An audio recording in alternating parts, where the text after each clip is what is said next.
Kapag gulong-gulo ang iyong isipan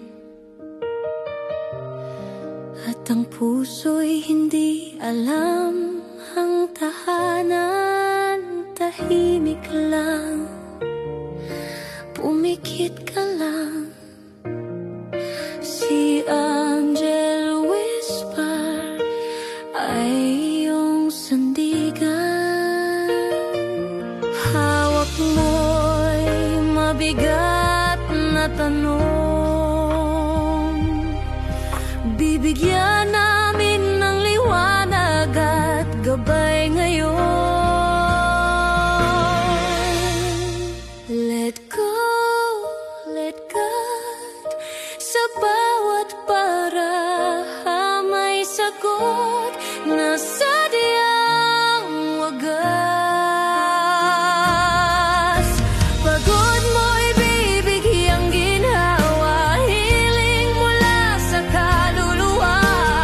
Angel Whisper Evan, kasama mo sa bawat dasal. Let go, let God.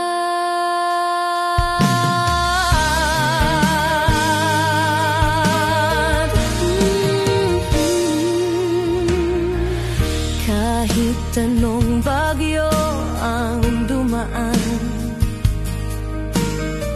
naririto kami't laging handang unawaan. Hindi hula,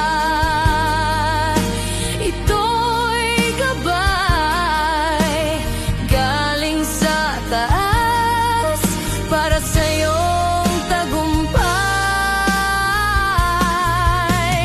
Di mo kailangang maligaw, may liwanag sa likod ng bawat tanong na sigaw. Let go, let God, sa bawat may sagot na sadyang wagas. Pagod mo'y bibigyang ginhawa, hiling mula sa kaluluwa. Angel Whisper Laban, kasama mo sa bawat dasal.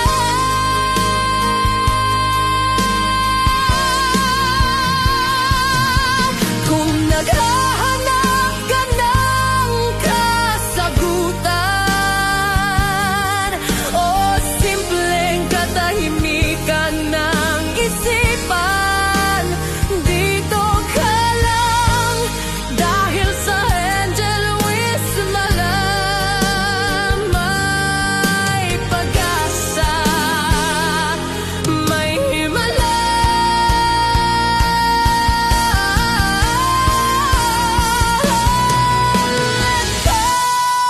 Let God, sa aming tinig may haplos ng paglingap. Ialay mo lang ang iyong bigat, kami kasama mo sa bawat hakbang. Angel Whisper Levan, tahanan ng puso mong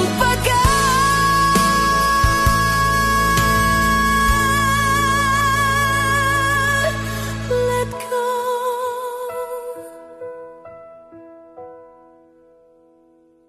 Let God.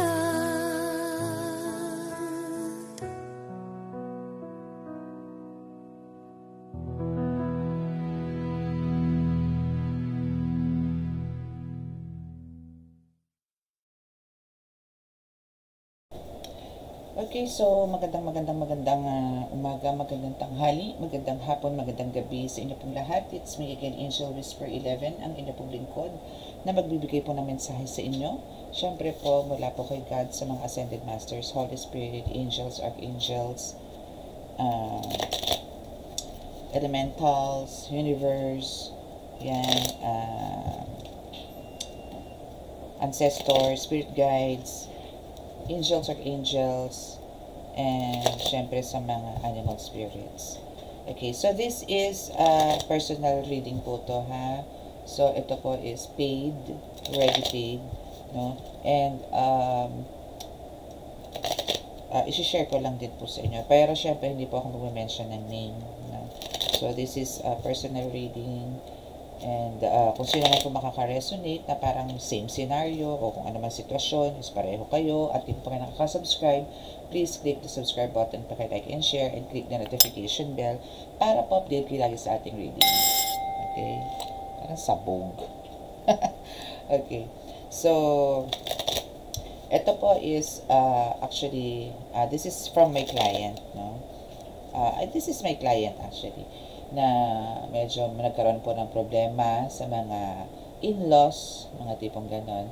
So, parang gusto po namin hanapin, no, kung saan po nag-uugat talaga yung nararanasan dun sa loob ng bahay.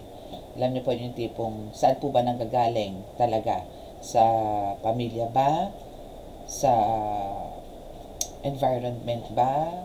Sa workplace ba nanggagaling na nabibitbit sa bahay? Or sa mga ka-workmate, mga tipong gano'n. O mismo sa loob ng family. So, yan po yung aalamin natin. But, dito po is meron po tayo specific person na babasahan, which is parang ito yung isa sa mga parang nag-uugat, no? Nagbibigay ng bigat sa pamilya. No? Na nagkakos ng mga fights, arguments, etc., etc., etc. Okay, so, let's see. And, sa mga subscribers ko, at new subscribers, maraming salamat po sa inyo. And syempre po sa mga gusto pong magpa-reading, online man po yan or walk-in.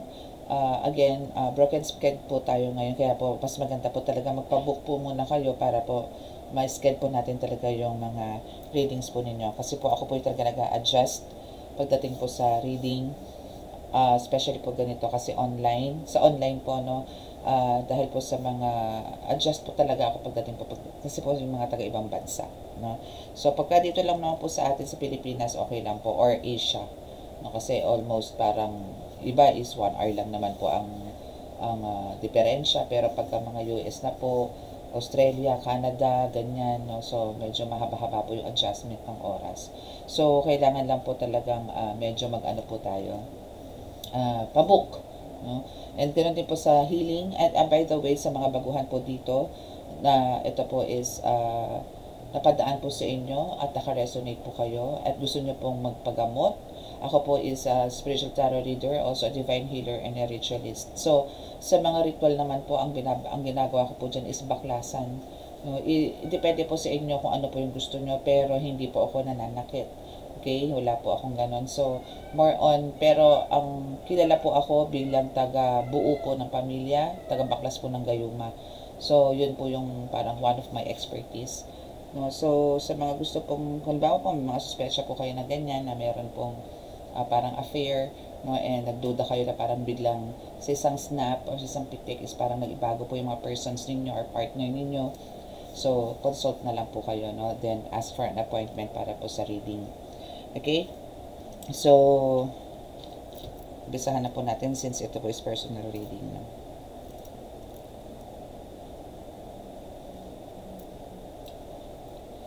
Mahal na Diyos sa masalangit, mahal na Jesucristo, mahal na Birheng Maria, mahal na Santo Niño, pakibasbasan po niyo, napakalalakas sa kapangyarihan, banal na dugo, banal na ngal, banal na spirito, mga cards na ito, para po makapagbigay ng mensahe sa aking tagapanood, at maibigay ko po ang lahat ng kasagutan sa kanila mga katanungan. Lalong-lalo na po sa kliyente ko na nagpabasa po nito para po maibigay ko ang tamang sagot at mabigyan po ng tamang solusyon na magagaling dito sa inyong malakas sa kapangyarihan, banal na dugo, banal na ngalan din po. At ako po patuloy po nananalangin na kami po inyong pagkalooban ng kaligtasan, ilay po sa mga kapahamakan, disgrasya sa kuna, at ang klase ng karamdaman ng tukso, at bigyan po ng kagalingan lahat ng may karamdaman. Maraming salamat po. Amen.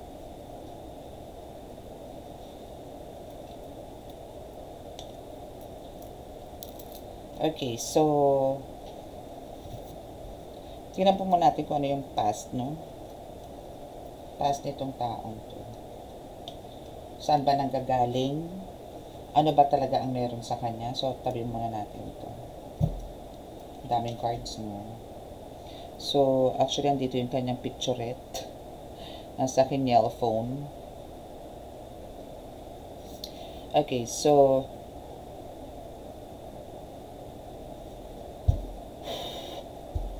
kukuha po tayo ng message dito, no? And kukunin ko lang po yung picturette niya. Picturette para mas matibay. Okay.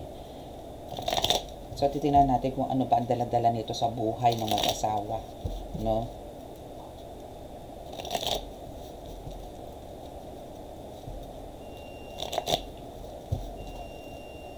Okay, so let's see.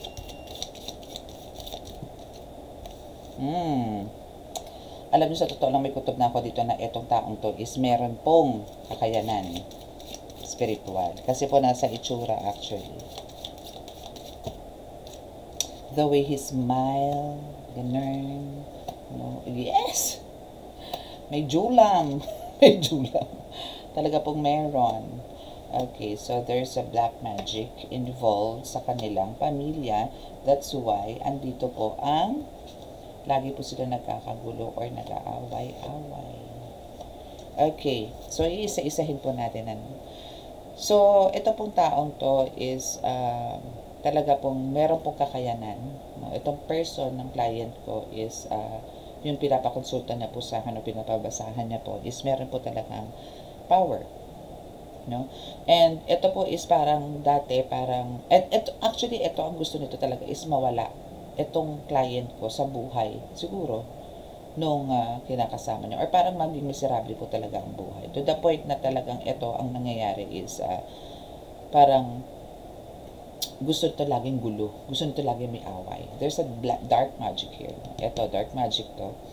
To the point na parang ang gusto nito is talagang mawala na sa mundo to. No? So, there's a dark magic here na involved, no, na talagang ito is, nagkaroon talaga sila ng time, no, based na rin sa kwento niya na sila is nagkaroon ng time talaga na nagkaroon ng close encounter. Pero, she's trying na to be more diplomatic in a way na, syempre, part of the family. So, andito yung talagang respeto, no. So, ito is parang ang nangyayari. Ang tingin nitong taong to, dito sa client ko, is some kind of, from the word, alam niyo yun, yung tipong mababang klaseng babae or tao. Mga tipong yun. There's ang hirap bigkasin. Alam niyo yun, napakahirap. Okay, from the word pok-pok. Na gano'n.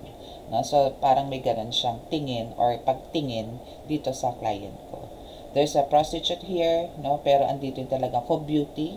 Maybe there's also an inggit dito sa client ko. Kasi ito po is decided and very smart, active, energetic, na kung titingnan nyo siya physically is talagang parang walang problema. But deep inside, inner self, no, is talagang durog to, lusaw, torture, no? Talagang grabe, disaster ang buhay. Pero andito pinapagtatakpan niya yan.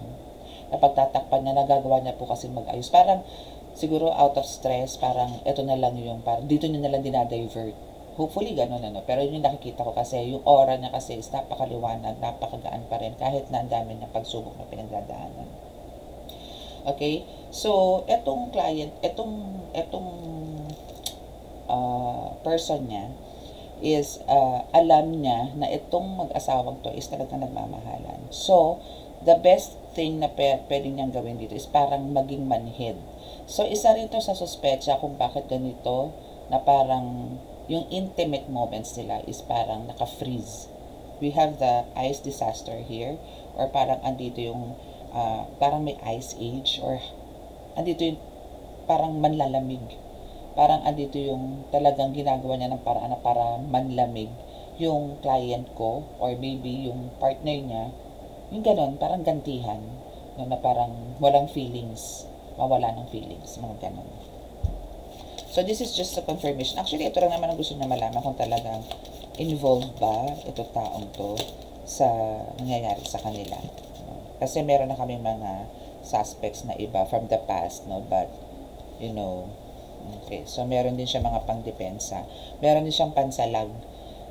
So, kumbaga, ito dahil sa marunong siyang gumawa, or maybe nagpaturo to, or maybe may lahi, or maybe, or I don't know.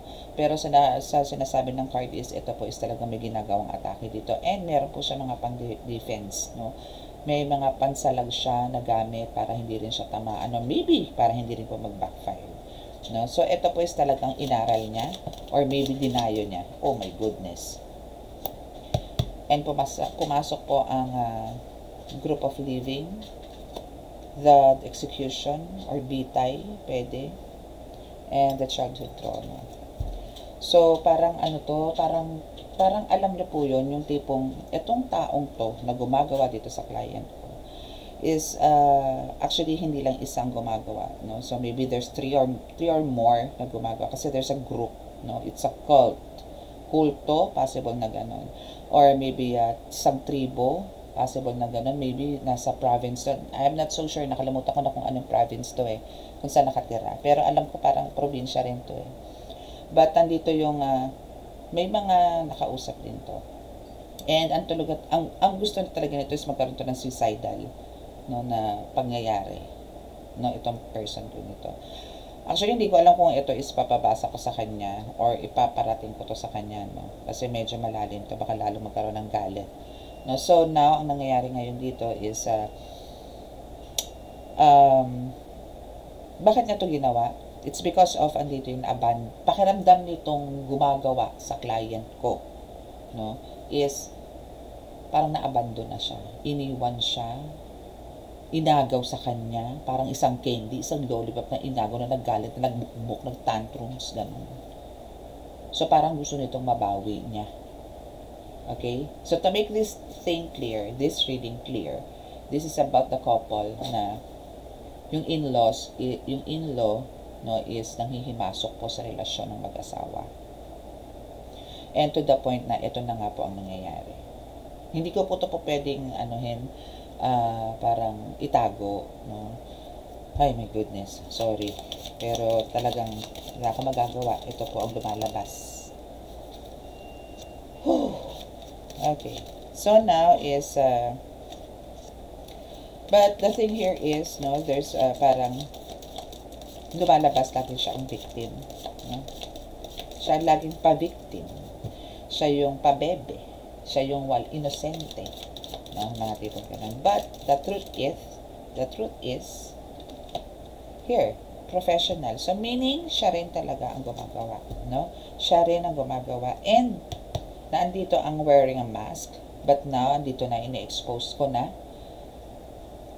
So there's the the truth, no, na this is a revelation. This is a revelation na talagang etong in-laws niya is involved dito sa, my goodness, sa nangyayari sa buhay nila. Pero hindi lang naman po ako nagsabi niyan, but yung before na nagpa-reading po to sa iba, which is a foreign tarot reader, is she says, no, na ito is may dalang evil eye. But ito po is mas malalim, no? Mas malalim po to. Okay, so what else? So okay na yan, na kumbaga dito yung nagpapanggap siya. So I don't know kung ano magiging decision dito ng client ko, no, if still ilalaban niya to or iiwan niya yung person niya, yung partner niya, no? But I know kasi alam ko dito ano to kasal to What else? Ano pa ba ang mga kasinungalingan? Burning evidences. Akala niya maitatago niya, no? Akala niya hindi mabubukot to. Akala niya habang buhay niya to maitatago na wala siyang kinalaman sa pag-aaway nitong mag-asawa, sa pagkakaroon ng gulo nitong pamilya nito. Akala niya. Because andito yung parang she burned, no? All the evidences. But no. Ano ba yung mga yan? Maybe it's too late, no? Maybe meron siya mga dasal, may mga kung ano-ano siya, na kung ano-ano, no? Para lang papagtakpan yung ginawa niyang black magic. Maybe yes, no? Kasi there's a burning evidences. So maybe sinunog niya yung mga dasal or mga gamit, no? But it's too late. Naibuga na eh. Nandyan na eh. And paano niya babawiin? Dapat pinag-aralan niyang bawiin. Okay, so there's a sexual protection, no, na nagaganap or merong sexual protection na inilagay din. Ano ba yan? Now it's so clear, no? Kasi alam niyo po, based din sa kwento niya sa akin, and actually isa yan po sa niliritualan ko, which is itong person niya or yung partner niya dito is yung you know, itong reading na ito is a very sensitive one, no? Ewan ko po kung may makaka-resonate sa inyo, no? So itong sexual protection na to is parang ang ginawa po dito is hindi po magiging yung erection, no, is very sensitive, no? So parang parang hindi mapapakinabangan ng client ko talaga yung husband niya. Alam mo yung tipong pagdating sa intimate moments, hindi lalaban si Manoy. Hindi lalaban ang Pototoy. Kasi very sensitive. So that's one of the protection na ginawa. Maganda lang ang word. It's a sexual protection. Kasi pagka nga naman, nangaluntoy, wala na. Wala na yung intimacy. Wala na. Kasi ano yan eh, parang yan yung nagbibigay ng spice, no, sa isang relationship, no. So hoping na lahat ng po nanonood dito is 18 years old and above. And yun lang naman po nasa YouTube ko. So, hoping ano nito. Pero, still, dadahan-dahanin ko po ito. Kasi ayoko po maging disgusting naman po itong reading natin na to. But yun po yung lumalabas, no? It's clear. Now I know. Recording. Yes, it sounds so revealing talaga, promise. Kumuha din siya ng mga things, no, na magagamit sa sex shop. Alam niyo yun. Bukod dyan, recording is here, no. So, eto na yun, no. Kumbaga, it's the announcement. Hindi niya ine-expecto. Hindi niya ine-expecto na ito is magkakaroon ng ganito. Na marireveal kung ano man yung nangyayari ngayon. Kahit na nagkaroon ng burning evidences, hindi niya akalain na ganito na magkakaroon ng Angel Whisper 11 na para mabuko yung mga kalokohan niya. No?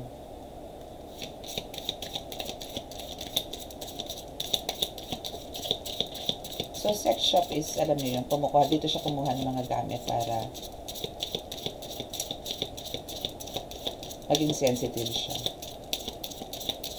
Kasi syempre sa sex shop or sa mga ganyang shops is, kumbaga, andito yung may bank failure. Talagang actually, itong bank failure na to is nang naranasan po to nung client ko.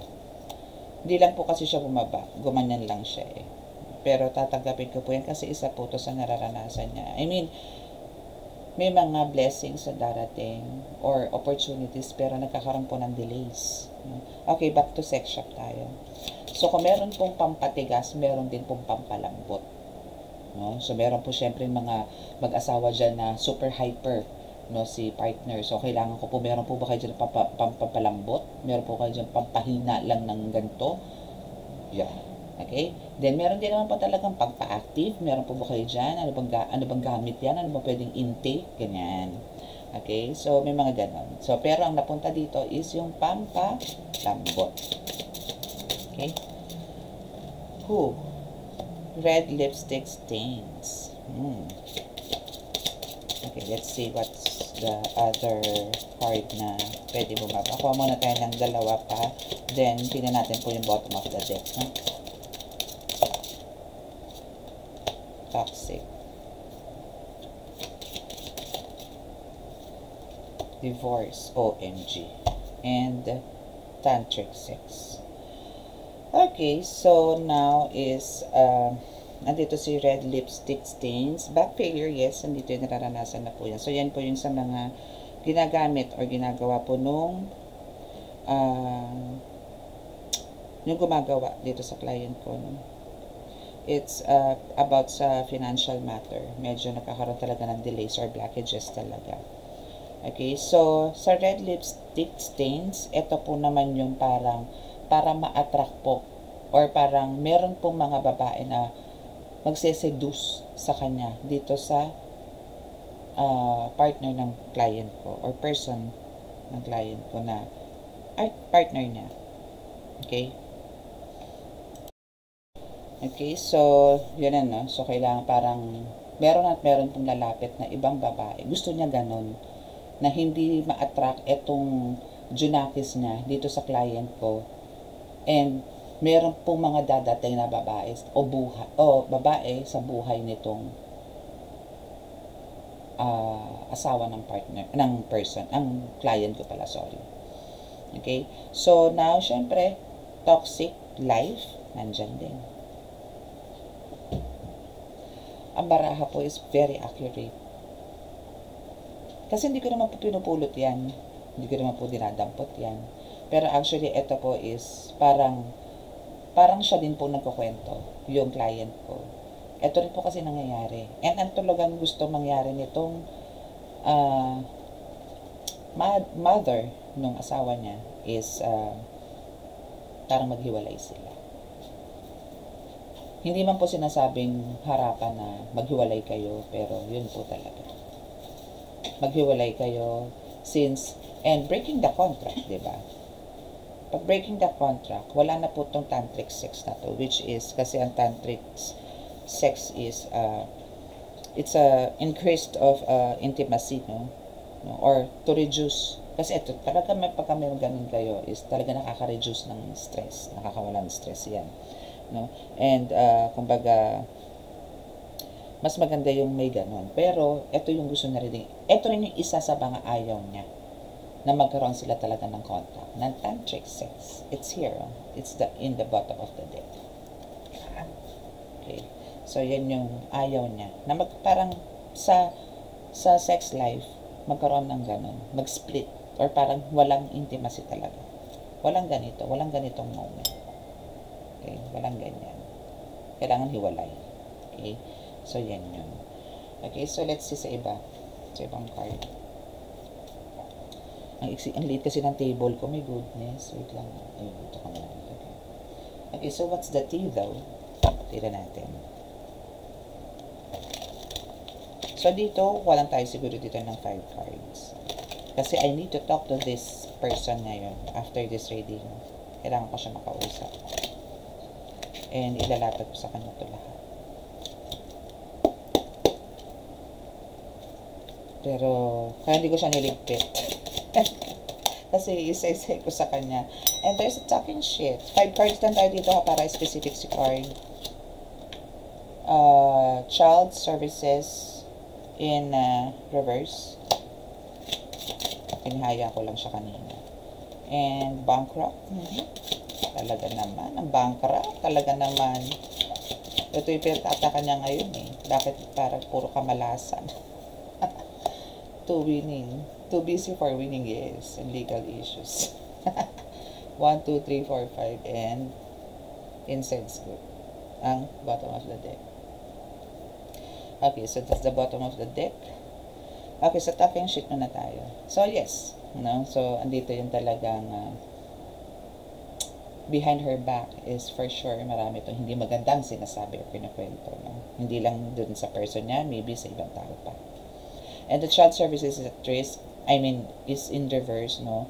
So, andito yung parang, ano din, kasama din dito. Kasi, ito po is, may anak po sa una. No? And itong person niya ngayon, itong partner niya ngayon, is wala po silang anak. Okay? So, ito po is malaking issue, no? Doon sa nanay nung husband niya. So, ang gusto nito, syempre, yung asawa niya parang andito yung wag magpakatatay dito sa unang anak niya, sa mga anak niya. No? Parang kailangan niya i-reject, mga tipong gano'n. Na wala siyang karapatan na para ito'y pantayan or what. Okay? And the bankrupt is here, and yes, yan po yung pinagdadaanan niya ngayon, na talagang when it comes to money is talagang meron siyang crisis. And this person, itong mother-in-law niya is talagang too busy for meaning. Talagang ito is hoping one day, bigla na lang uuwi sa kanya yung anak niya, saying na hiwalay na kami ni Mrs. Ganun. Okay? And now we have the legal issues here. So, ito is parang meron ding talagang ipinaglalaban. No? Ang gusto niya, parang ang pakiramdam niya nga kasi naiwan siya, na-abandon siya, yung ganon. So, ang gusto niya dito is talagang mabawi ito. No? So, hindi niya nga lang po naidaan, no? Hindi niya naidaan sa alam niyo yun, physical, no? Dinaan niya po sa spiritual. Hindi maganda, di ba? Pero, ganun po talaga. So, ang kailangan lang po talaga natin talaga, no? Kahit, actually, alam niyo po, meron po talaga mga cases na kahit gaano po tayo kabait, gaano po tayo kaasikaso sa mga ibang tao. Pero, andito po yung talagang, in the end, parang hahanap at hanap ng butas talaga. Lalo na yung mga ganyang issues, no? Like, ewan ko bakit ganon. Maybe because of yung tradition noong yung mga conservative, no, na family, na parang pagka nagkaanak ka sa una, hindi ka po pwedeng makapag-asawa din ng binata or dalaga. Mga tipong gano'n. Parang ang kailangan mo din mapangasawa is may anak din. Mga tipong gano'n. So, ito kasi is yung acceptance is yung wala po eh. No? Hindi po nagkaroon ng acceptance dito sa mother-in-law niya na siya po is ang minahal ng anak niya. No? Ito pong client ko. No? Pero kung makikilala niyo po itong client ko na ito is she's a very good person. No? And may pure heart din po siya. Kasi siya po yung is a giver or andito yung hindi po siya humihingi ng kapalit. Mas gusto ko niya pong makatulong sa iba. No? And sabi ko nga sa kanya, in God's perfect time, antayin mo yung blessings mo, antayin mo yung rewards na darating sa'yo. Not this time. Kailangan mo natin i-cleanse lahat ng mga tinik sa lamunan mo. Okay? So, yun po. So, kung meron po makaka-resonate dito na parang yung mga in-laws po ninyo is parang against po sa inyo, secret, na sinisikreto lang po nila and binibira kayo spiritually, makiramdam po kayo. No? So, ang kailangan lang po dito, still, no, pagka medyo malala na po and it takes years na po ang nagawa sa inyo at alam niyo po sa sarili niyo na parang after how many years, no, na the last time na nag-usap kayo niyan is doon nag-start na parang nagkagulo ang buhay ninyo, then mag-consult na po kayo sa mga healers or tarot readers like me na para po for confirmation. And kung ito is about a decade na, my goodness, ang hirap na rin po tanggalin yan actually, pero nasa sa inyo po yan. Pagka mataas po ang faith ninyo kay God, is madali pong nagagamot yung mga ganyan. Madali pong mababaklas po yung mga yan. Pero kailangan nyo pong alamin talaga kung saan po nag-uugat. No? Kung saan po nag-uugat. Okay? So, ito po kasi yung happiness na pinapakita rito po sa card, yung happiness ng client ko is ayaw po ibigay nito. That's why andito po talaga yung bahay po nila, laging magulo, laging may away. When it comes to intimacy, wala din po. Pero maniwala kahit sa hindi po bumitaw ang client ko kasi nga po mahal niya ang pamilya niya, mahal niya yung husband niya. So, yung pagiging martir po nito, syempre po, andito po yung pagtitimpi, pagtitiis. May reward po yan. No? So, ang kailangan lang po talaga dito is magkaroon po kayo ng mataas na paniniwala po sa Panginoon na siya po yung makakasama nyo sa pagresolba ng mga ganitong klaseng problema. It's a family matter. Mahirap, no? Mahirap kasi nagpakabuti ka, nagpakabait ka, pinakasamahan mo, halos niligawan mo para lang maging maayos ang pamilya. But then, in the end, ganito po ang gagawin. Bibirahin ka spiritually. Linaw po eh. Talaga po may black magic involved. Hindi na po ito maitatanggi. Kung sakasakali pong ito yung uwi ng Pilipinas, pasasapian ko po ito. Mahuhuli po ito.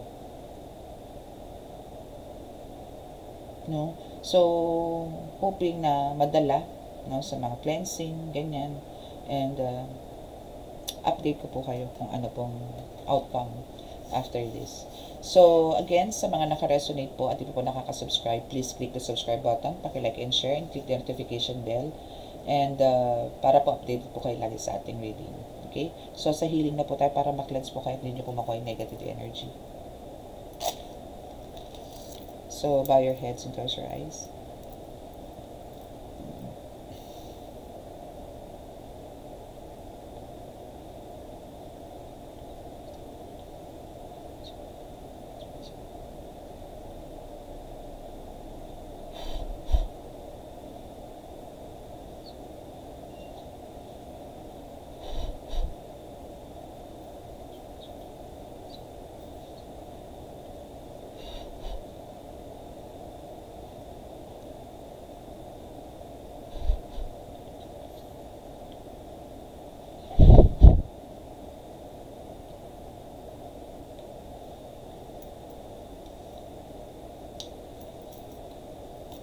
Okay, so maraming salamat sa inyo. God bless us all. Love, peace, and hope. Bye.